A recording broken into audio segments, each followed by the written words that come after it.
All Things Motoring is owned and brought to you by CHANGECARS, South Africa's trusted online vehicle platform. Whether you're looking to buy, sell, or just need advice, visit changecars.co.za.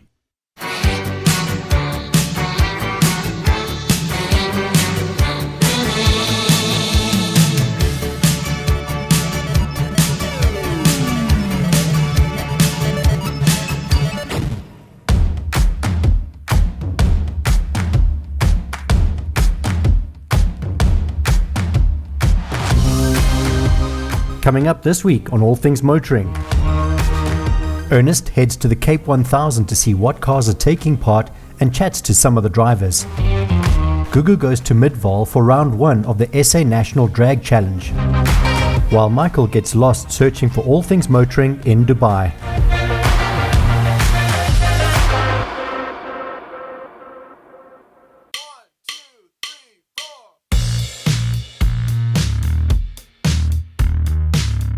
Hey, it's me from Cape Town, and this is the Cape 1000, a 4-day, 1,000-kilometer epic journey across the Western Cape where some of the hottest metal, classic and modern, take on some of the most scenic roads in the Western Cape. There are so many interesting cars here and so many interesting people driving them. So let's go find out some more.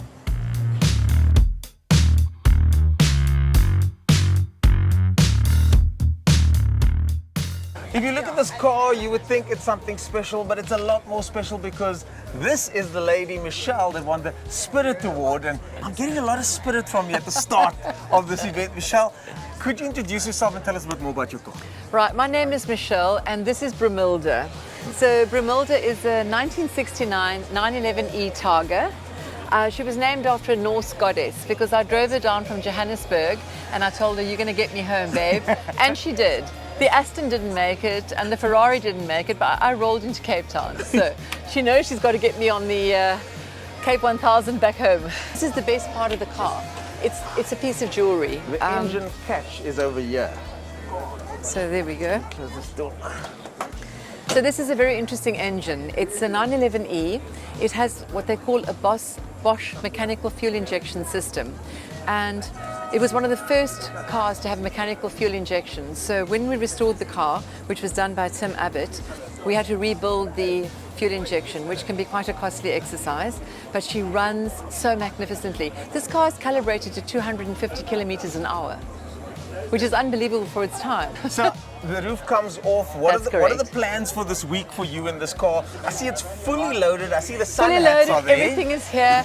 The idea is we do a bit of a regularity rally, which means that you have a navigator and you do a sort of a point-to-point, which is great fun. Even the guys who drive the fast cars get involved and they totally love it. And then we do a bit of a track day at Killarney, so people can take their cars and they can do some track. And other than that, it's just to enjoy this beautiful Cape of ours and to spend time with like-minded petrol heads, because all we do is talk cars. Yeah. Well, I'm going to go talk some more cars, and Michelle and I might talk offline some more about this fantastic 1969 Targa. Let's go check out the next one. There are lots of boats around here, but one captain that caught my eye is the captain of this. And I don't want to call it the ship, but it is beautiful. It is literally one of the most beautiful cars I think exist at the moment. But you've had this conversation 1,000 times. Andre, I mean, tell me more about this car. What do you like about it?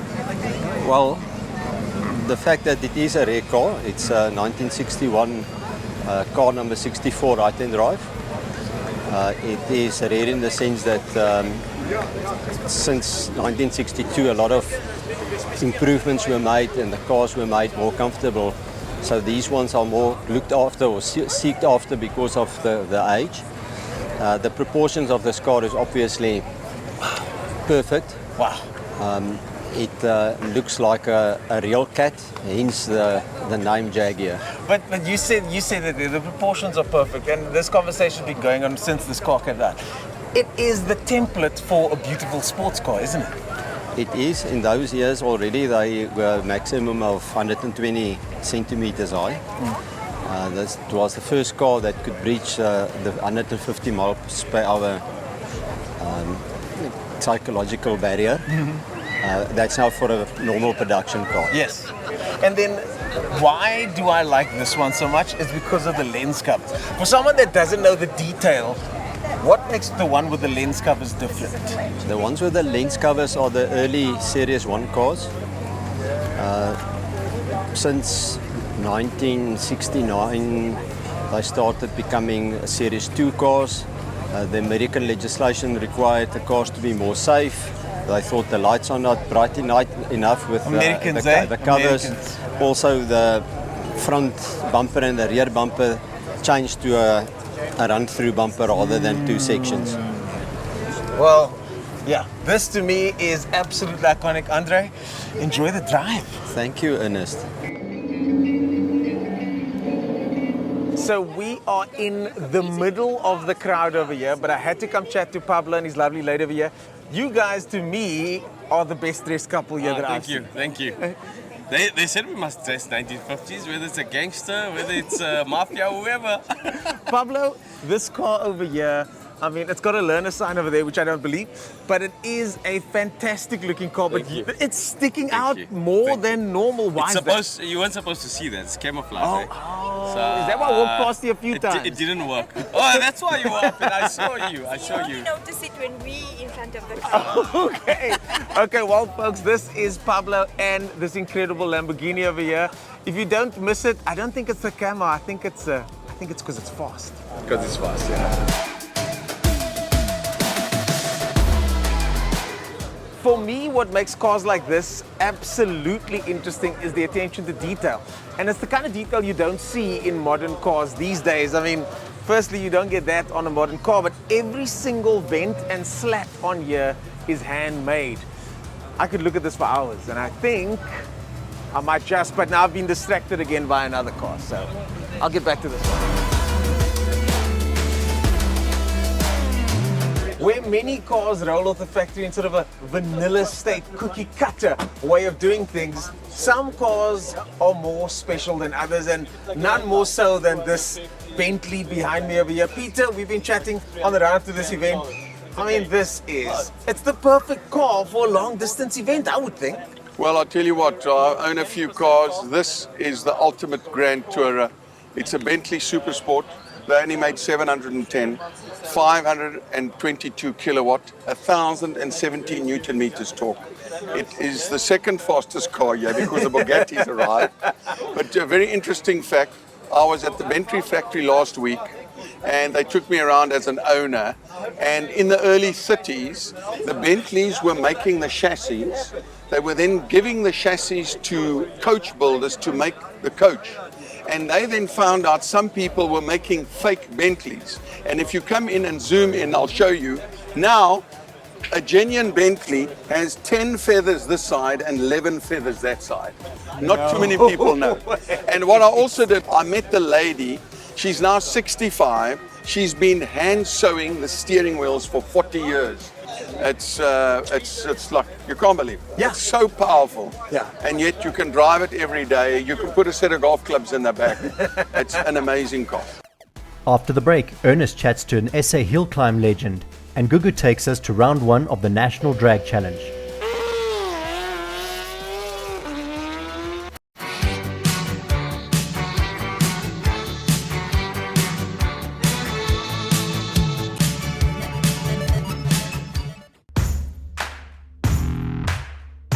Okay, Stuart Kidgel, Yes. nice to finally meet you. Ernest Page over here. You said you Ernest, know my voice. I know your voice too well, Ernest. It's like lying in the garage fixing cars, and I've got some other car program on the TV in the background, and I was like, so that like, what's he on about now? Exactly. But I know the name. Stuart Kidgel, as someone that was a hill climb fan many, many years, you've had Altimas up and down the hill with great success. But now you've got one year with air conditioning, and also, correct me, is it Ultima or Altima? Ultima, I guess, is a tomato or tomato. It's Ultima. It comes from the UK, so that's what they call it. That's what we call it. This isn't mine. This is Murray's, a friend of mine. But in essence, the same car, just a different focus. This is a road-going car with such silly luxuries like aircon and things that work. And mine's just a race car now. It's still road legal, but it lives life as a race car. But your one, I would imagine, it's point and squirt. You needed to work for the set amount of time for the track. But this one's different. You need 1,000 kilometers under the belt for the end of the week. Yeah, I don't think there'll be a problem. You know, they come really under stressed. So I mean, this is 1,000 kilograms with a 6.2 liter V8. It's a 6-speed. It's never working. You cannot work. If you think you can work one of these cars hard, you're a better driver than I'll ever be, because it's a hell of a car. And that's the appeal of this car, because you can tune it to whatever you want. They around the world, there's some with more than 1,000 horsepower. My car's sitting at just under 800 horsepower in a 1,000 kilogram car. That makes it quite big. Yeah, I would imagine so. Yeah. So this one over here behind me, could you tell us a bit more about this car specifically? Okay, so this is an Ultima GTR Evolution. So they're currently on their third evolution of this car. Mine was the first, so the GTR was the first of same shape, but with just subtle aero changes and things. So, what's an Ultima? It's Lee Noble's first car. So everyone says, Noble, I know that. So Lee Noble built this car. Built this car in the early 90s. Well, so is there a connection between this car and South Africa as well? Because I know the Nobles were made in Port Elizabeth. They were the bodies and things were built in PE. No, this was a car that Lee Noble did in sort of late 90s, late 80s into the early 90s, and then sold the company on to the current company owner. He took what was then a race car that you could use on the road, and took the beach buggy external hinges on the doors and said, hang on, we can make it more civilized. And he turned it into what's really a lot more roadable. Wow. He added the aircon, he added the decent lights. You know, the cars now come with stat nav, with a radio. So this would have been one of the first of its kind, where you've got these sort of track spec cars that you can literally drive to the circuit, not just as a track day car, but to actually go racing with. Yeah, you could race it. So for a while in the 2000s, they raced them in the GT2 category in endurance racing. There were a couple of them running. A spin-off from that is something called the Mosler, which people might know more. All right, it's a similar concept, similar car. If you look at them, it looks like they've taken the Ultima and changed some of the creases on it. You know, so you can. That's what I do. Yeah. You know, leave the number plates on and go to hill climb. We went to Gardo often when it was running. I remember. And then subsequently to Knysna, which has been less successful. I think what's really happened is the cars have just got faster and faster. You know, the hill climb cars now are monsters, mind-blowingly fast. And also the Guido Pass, for those, let's reminisce a little bit. I mean, that was a twisty piece. There was more worthwhile. Guido was 6.4 Ks, 22 corners, 600 meters elevation change. So it was a magnificent hill, and that was where, you know, I learned to drive in hill climb championships in the KZN. So it was always a big appeal to go to Guido. And no mistakes allowed at Guido, eh? Yeah, everyone who made a mistake was very clear. Yeah. You saw where they ended up. You know, there were some massive drop-offs. We saw some really good drivers end up in the side of the mountain. You know, some spectacular accidents because there is no place for error at Guido, as is the case with Simola. Yeah. With Simola's got more challenging. You have cars there that are doing 240 kilos an hour. Yeah, I find the challenge with Simola is more to sort of thread the road and keep the pace up the entire time versus stopping, turning, sort of, or something like Guido. Well, you carry so much more speed because the cars are so much faster. They really are. You know, they're extremely powerful. They're extremely fast. The kind of cars that are winning Andre's open wheel car, Franco's GTR, they are just so insanely fast. You know, Guido was a generation ago in terms of hill climbing. You know, there was the early 2000s. Yeah. We're now in 2023, so traction control, boost management. There's this stuff going on in those cars that's so sophisticated. Oh, what a throwback! This car has no creature comforts. It has no ABS, no traction control. It's spoiled and it's got a power steering now. Oh, yes. So it's a very organic car. Well, it really is. Stuart Kijel, an absolute pleasure to finally meet you. It's a pleasure. The name, the face now, finally, and the car. Well, it's the next morning and it's been raining in Cape Town, but that hasn't stopped the Cape 1000 drivers from the excitement that's building for the inevitable epic week ahead. We've just heard that there are protests and certain roads have been closed, but the Cape 1000 organizers have in fact opened some of these roads just for the drivers. So everybody's spirits are high and it's about to kick off. Ladies and gentlemen, the Cape 1000 starts now.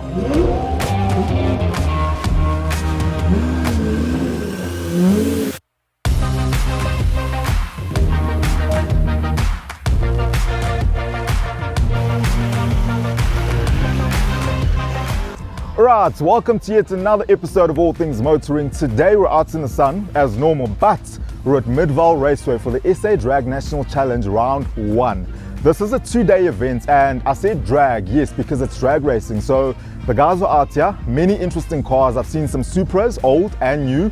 I've seen some BMW M cars. I've seen a few Golfs actually, old cars that look like they shouldn't be drag racing. But the interesting thing about all of this is that these cars have parachutes at the back and have fat tires at the back this wide. So it tells you that these guys mean business and it's going to be an interesting day. They're going to be going really, really fast. Definitely looking forward to it. Now, you may be wondering where Michael is today. He's not here with me. I don't know where he is. I hear he's overseas exploring new territories in Dubai. I don't know what there is in Dubai. He's not taking my calls, but that's fine. I'm here with you today. So let's go explore and have some fun.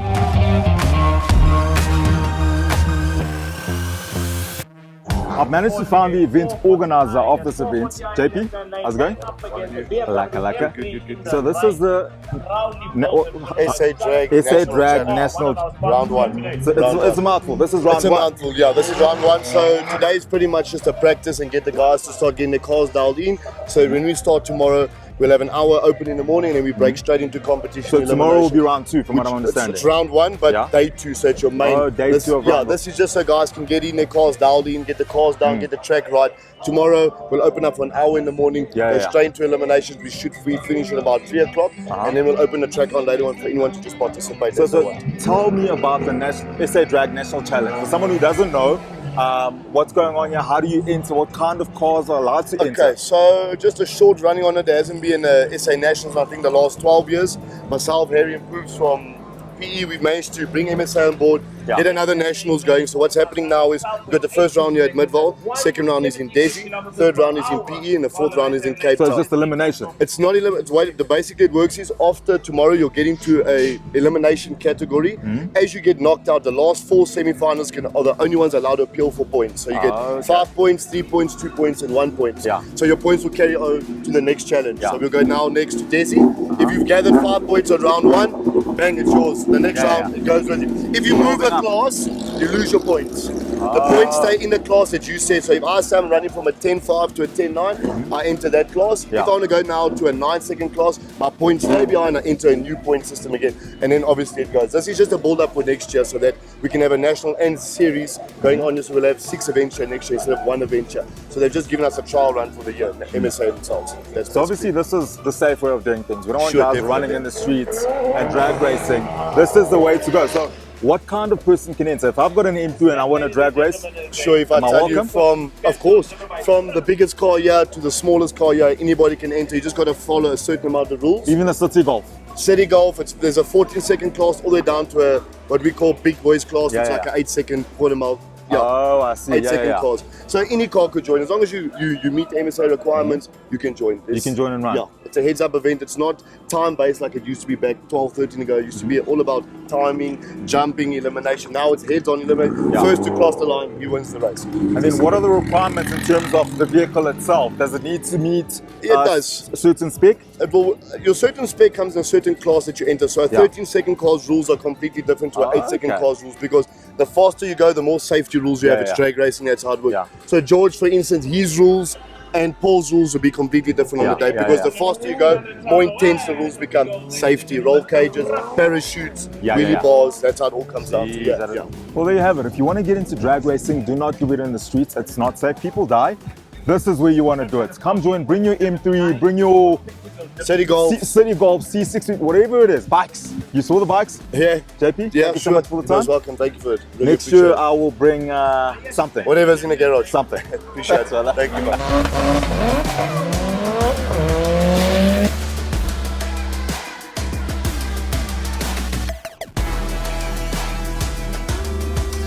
man.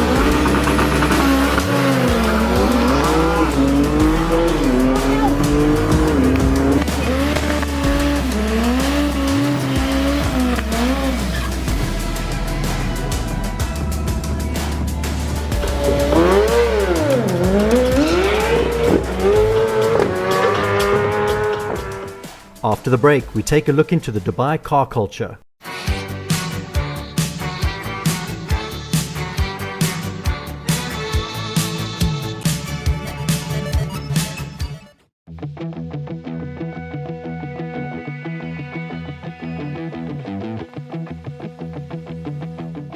Dubai, known for its opulence and luxury, a city where exotic supercars are common sight on the streets. The city is known for its car culture with an array of high-end dealerships and luxury car events. It's not uncommon to see Lamborghinis, Ferraris and Bugattis cruising down the road, or parked outside upscale hotels and shopping malls. The love for supercars in Dubai is unparalleled, and it's not just about transportation, but also a statement of wealth and status. However, amidst the glimmering skyscrapers and pristine streets, there's a puzzling sight of abandoned supercars. These abandoned cars, often found near airports, parking lots, or deserted areas, have sparked curiosity and speculation among car enthusiasts and the media alike. One of the main reasons behind abandoned supercars in Dubai is the high turnover expatriates, who come to the city to work and live. Many expats buy luxury cars as a status symbol or for their personal use, but when they leave the country, they often face challenges in selling their cars due to the various reasons, such as stringent export regulations or unfavorable market conditions.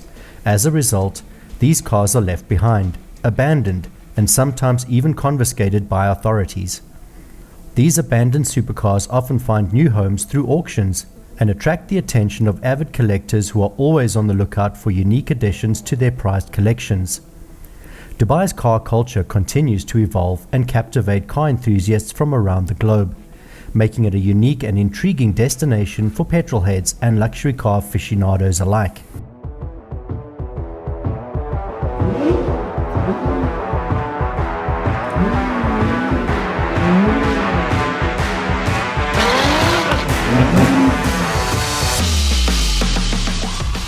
Coming up next week on All Things Motoring, we chat to some of the riders and drivers from the Drag Challenge about modifications done to their cars and bikes to get the best times.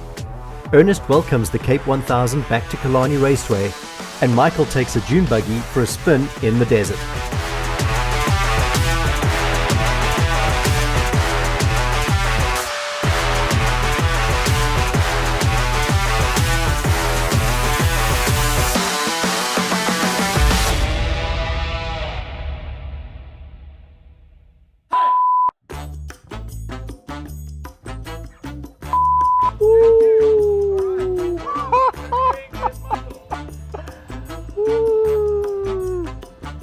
Right, welcome to yet another episode of All Things Motoring. All Things Motoring is owned and brought to you by CHANGECARS, the platform buyers trust with good reason. CHANGECARS works exclusively with the best manufacturer-approved dealerships. There's no safer online vehicle platform in South Africa.